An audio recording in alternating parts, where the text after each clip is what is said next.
Give it up for Ross Passeck.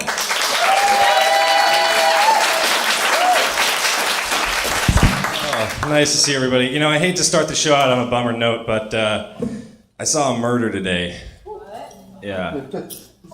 It was just a bunch of crows. But they were eating a corpse. But when I arrived, they were helping the police establish probable cause. Oh! Round two, guys. Real bad news, though, actually happened. Although I did see crows, but I actually got robbed. My truck got broken into. They stole all my camping equipment and my saxophone. Yeah. And which is a huge bummer, because the camping equipment, like, I get, you know, if you're homeless, you need to survive the elements. But the fucking saxophone made no sense to me.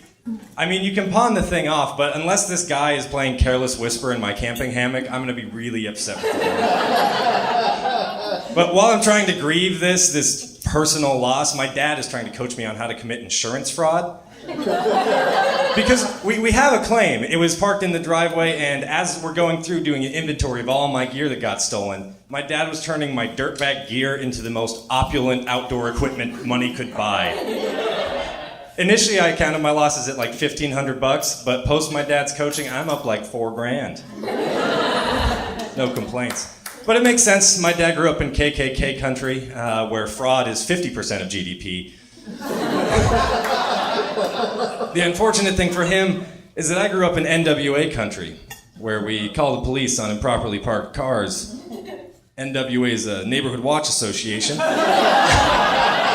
So I'm just gonna turn him in for the reward money, which I think is about $5,000. Sell out my father, it's okay. I'll still have my mom and all her boyfriends. No, my mom's had a few boyfriends. One of them asked me to call him dad, and I said no. So he called me a piece of shit to my face. That stung. I went to my mom and I was like, Mom, he called me a piece of shit. And she's just like, she's just a huge heart, my mom. She's like, Ross, that just means he loves you. And we lived with him for 2 more years. But luckily after that, we were homeless. Honestly, I reflect on these days, they were some of the best days of my life. We just hang out in the back of my mom's Durango, sleeping on a blanket, watching The Pursuit of Happiness on my PlayStation Portable. It was amazing. I used to pretend that my mom was Will Smith and I was Jaden Smith, and my sister was that useless piece of medical equipment they had to drag through the whole movie. Oh, man. And, you know, as life is cyclical, I moved up to Portland and I was homeless for a while. I lived out of my truck for about 3 months, which was just awful because I was always driving home.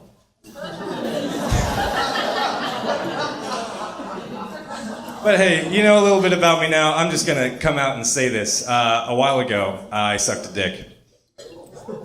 Yeah, no, hold the applause, please. It wasn't that great.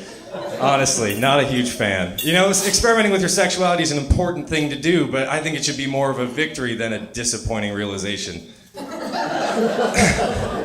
Like, sucking a dick for me, I mean, it was more like just licking a nigiri lollipop. Like, it was nothing but the umami taste. And I know exactly what you're thinking. You're like, don't you mean ooh daddy?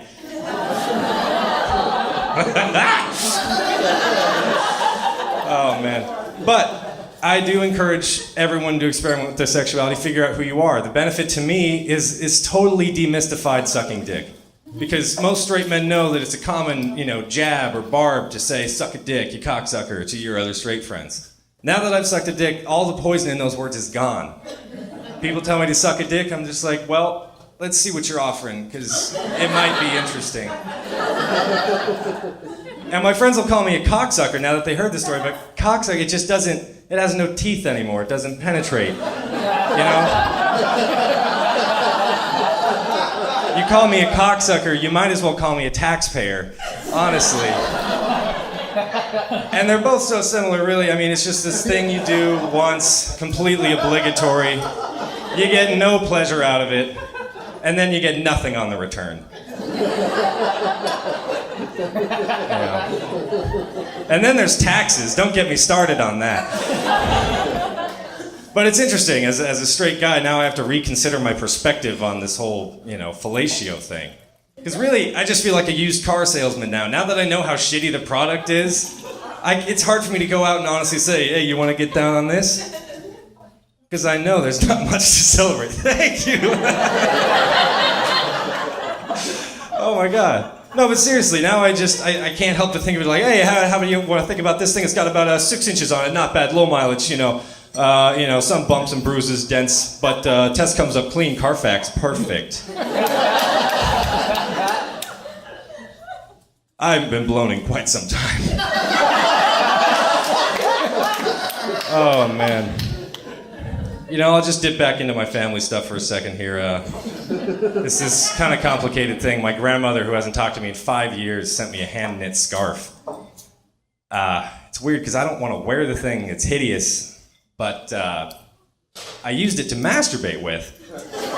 Now, I know that's disgusting, but at least now I know it's sewn with love. Thank you so much, everybody.